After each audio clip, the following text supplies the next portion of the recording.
As Life Flight of Maine, the state's only air ambulance service, celebrates 25 years of caring for and transporting Mainers, their longtime CEO has announced he's stepping back. Thomas Judge is the founder and executive director of Life Flight of Maine and the Life Flight Foundation. He has served as an EMT and paramedic for over 40 years. Under his leadership, Life Flight has received numerous awards for safety, innovation, and clinical excellence. Judge will continue to serve the organization in a supporting role as project officer. Transitioning into his role of chief executive officer starting in October is Joe Kellner. Kellner has been involved with Life Flight since 2009 and has more than 20 years of experience in emergency medical services.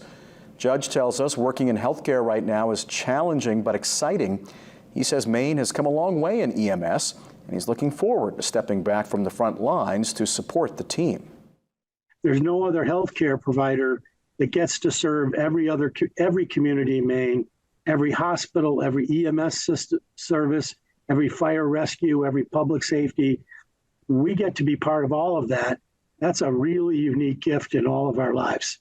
So we say thank you. As far as what I hope to bring to the table, steady leadership, somebody who knows Maine, somebody who knows the EMS system in Maine, the healthcare systems in Maine, and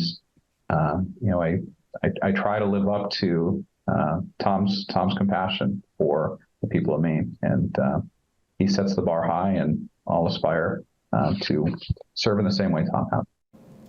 In just the last year, Life Flight of Maine has made nearly 400 flights to and from hospitals in Bridgeton, Lewiston, and Rumford alone, transporting patients more than 25,000 miles. In the last 25 years, Life Flight has cared for more than 36,000 patients from across Maine.